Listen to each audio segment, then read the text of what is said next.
बच्चे के अंदर, नवज़ायदा बच्चे के अंदर विटामिन के की मिकदार तकरीबन ना होने के बराबर होती है। माँ के दूध पे है उसमें ख़तरा और ज़्यादा बढ़ जाता है, क्योंकि माँ के दूध के अंदर विटामिन के की मिकदार बहुत कम होती है। तो कोशिश तो होनी चाहिए कि पैदाइश के फ़ौरन बाद नहीं तो 6 घंटे के अंदर ज़रूर लग जाए। वो अगर 1.5 किलो से बड़ा बच्चा है तो उसको 1 मिलीग्राम, और अगर 1.5 किलो से कम है तो 0.5 मिलीग्राम। तो खुदा न खास्ता रिस्क होता है कि बच्चे के दिमाग के अंदर भी ब्लीडिंग हो सकती है। मुंह के ज़रिए भी पिलाया जा सकता है, लेकिन उसकी एफिकेसी या उसकी अफादियत उस तरह नहीं। अस्सलाम वालेकुम, मेरा नाम डॉक्टर उमर फ़ारूक है। आज का जो हमारा टॉपिक है वो नवज़ायदा बच्चों के अंदर विटामिन के का इंजेक्शन के हवाले से है। विटामिन के क्या होता है, इसको अगर नवज़ायदा बच्चे को ना लगाएंगे तो उसकी क्या पेचीदगियाँ हो सकती हैं और किस वक्त तक ये लगाना ज़रूरी होता है। तो विटामिन के एक फ़ैट सॉल्युबल विटामिन है।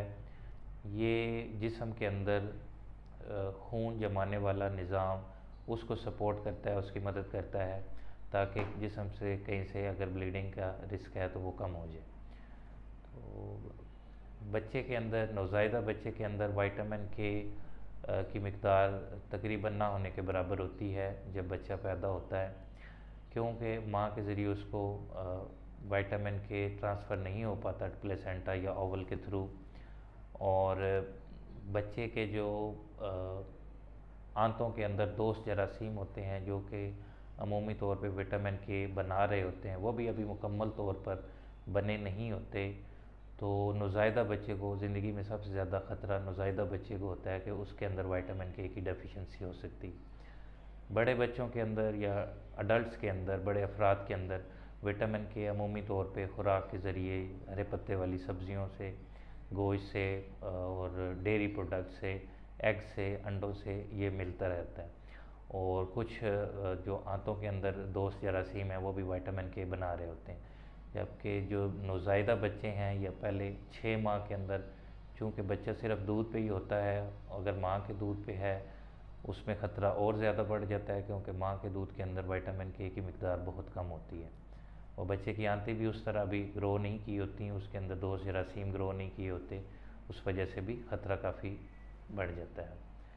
तो ये पिछले 50 साल से रिकमेंडेशंस हैं कि जो भी बच्चा डिलीवर हुआ है, चाहे वो नॉर्मल डिलीवरी है, ऑपरेशन से हुआ है, घर में पैदा हुआ है, किसी सेंटर पे, किसी अच्छे सेंटर पैदा हुआ है, उसको कोशिश तो होनी चाहिए कि पैदाइश के फ़ौरन बाद नहीं तो 6 घंटे के अंदर ज़रूर लग जाए। तो हमारे पास कई लोग आते हैं, हम उनसे ज़रूर पूछते हैं कि आपका बच्चा कहाँ पे पैदा हुआ है, आया उसको पैदाइशी टीका लगा है या नहीं। तो वो कहते हैं कि हमने हिफाजती टीका जो है वो सेंटर से लगवा लिया। तो हिफाजती टीका अमूमी तौर पे होता है, जो पहला पैदाइश पे लगता है BCG का, वो दाएं बाजू पे लगता है कंधे के ऊपर। और इसी तरह हेपेटाइटिस B की वैक्सीन भी पैदाइश के वक्त लगती है। विटामिन के का अमूमी तौर पे लोगों को आगाही नहीं होती कि विटामिन के का टीका लगा है या नहीं लगा। तो ये ज़रूरी है कि आप मेक श्योर करें कि आपके बच्चे को पैदाइश के 6 घंटे के अंदर, जहाँ पे भी बच्चा पैदा हुआ है, वहाँ से आप विटामिन के का टीका लगवाएं। उसकी मिकदार कितनी होनी चाहिए, वो अगर 1.5 किलो से बड़ा बच्चा है तो उसको 1 मिलीग्राम, और अगर 1.5 किलो से कम है तो 0.5 मिलीग्राम थाई के ऊपर, लोअर थाई के जो जो टांग के ऊपर वाला हिस्सा है उधर गोश्त के अंदर लगाना चाहिए।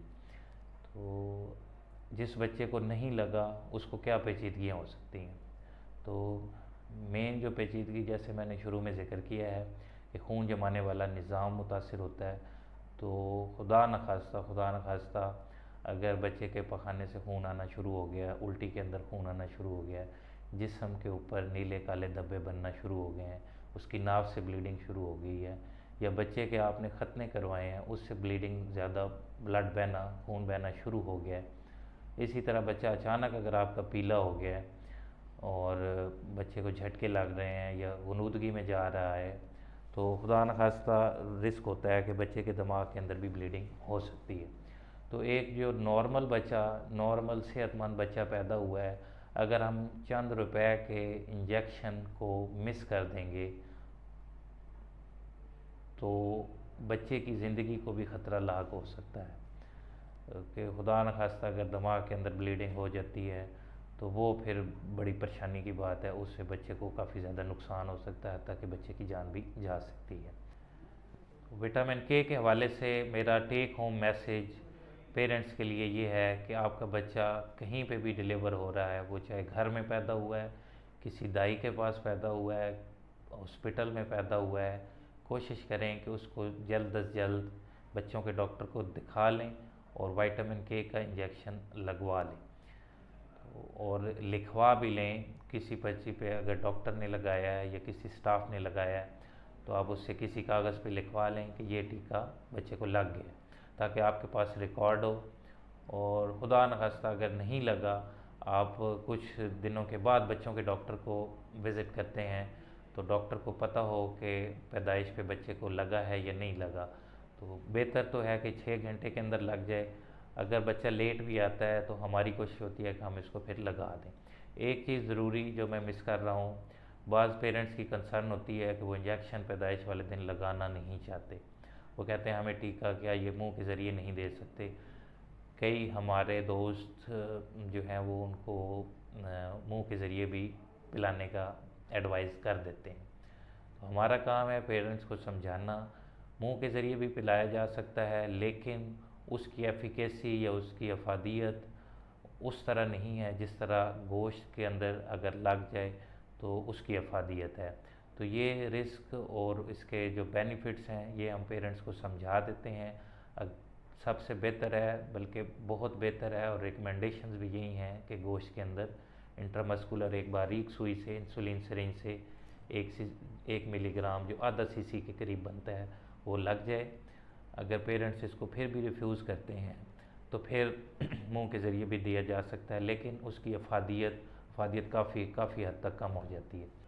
विटामिन के हवाले से मज़ीद अगर आपका कोई सवाल हो तो आप कमेंट सेक्शन में लाजमी पूछिए, और अपना ख्याल रखिए, अपने बच्चों का भी ख्याल रखिए। इंशाल्लाह नेक्स्ट टॉपिक के साथ मुलाकात होगी। अल्लाह हाफ़िज़।